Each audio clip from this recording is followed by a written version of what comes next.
हरियाणा के भिवानी जिले की 19 साल की लेडी टीचर मनीषा की मौत अभी भी एक राज बनी हुई है। प्रदेश सरकार केस की जांच सीबीआई के हवाले करने का फैसला कर चुकी है।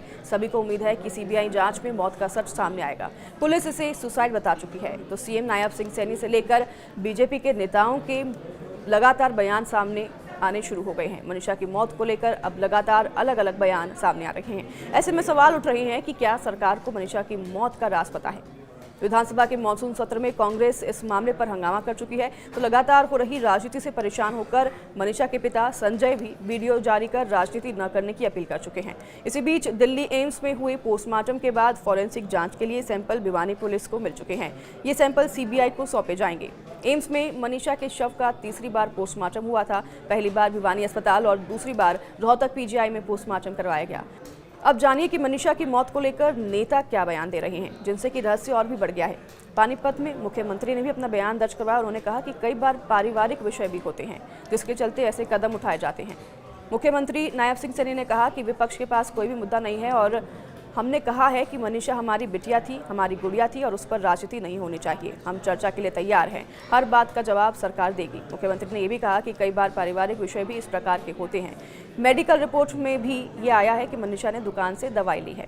तो शनिवार को सिरसा में मुख्यमंत्री ने कहा था कि पुलिस पर कार्रवाई इसलिए भी की जा रही है क्योंकि मनीषा के पिता ने कहा कि डायल 112 पर तैनात कर्मियों ने अपशब्द कहे।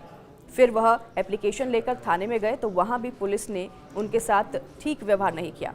तो करनाल में मनोहर लाल का भी बयान सामने आया, जिन्होंने कहा कि झगड़ा और कल्प्रिट जब निकलेगा तो लोकल ही निकलेगा। केंद्रीय मंत्री एवं पूर्व सीएम रहे मनोहर लाल खट्टर ने शनिवार को करनाल में कहा कि मनीषा की मौत विषय पर हरियाणा सरकार बहुत गंभीर है और सभी बातों को लेकर ट्रैक पर चीजें चल रही हैं। परिवार की संतुष्टि के लिए पोस्टमार्टम पहले हुआ था और फिर दोबारा करवाया गया। सरकार तीसरी बार एम्स में पोस्टमार्टम के लिए तैयार हो गई। जहां तक जांच का विषय है, हरियाणा पुलिस अच्छे से जांच कर रही है और कुछ सबूत खोजे हैं। फिर भी परिवार के लोगों ने कहा कि हमें सीबीआई से जांच करवानी है, हमें किसी प्रकार की आपत्ति नहीं।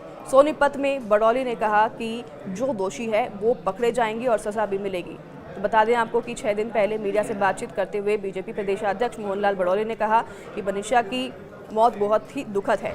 जांच अच्छे से चल रही है। पुलिस प्रशासन ने परिवार को भी जानकारी दी है और मनीषा का परिवार भी संतुष्ट है। कुछ यूट्यूबर्स के द्वारा भी गलत प्रचार किया गया, ये भी उन्होंने कहा। जो कि दोषी है वो पकड़े भी जाएंगे और सजा भी मिलेगी। तो बीजेपी के शासनकाल में कोई भी अपराधी बच नहीं पाएगा।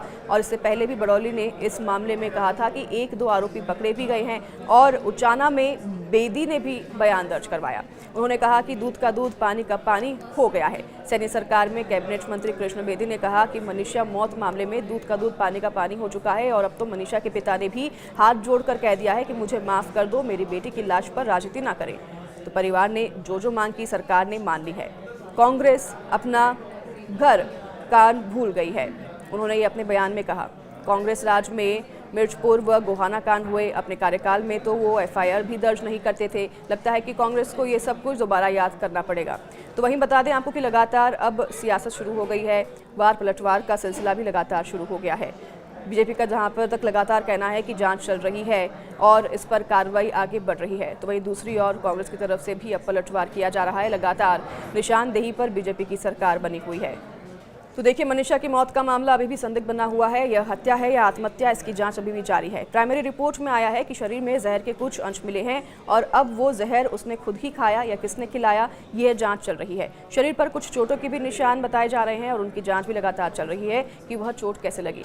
तीनों पोस्टमार्टम रिपोर्ट्स का मिलना जो है अब इस बात पर और भी संशय बना रहा है।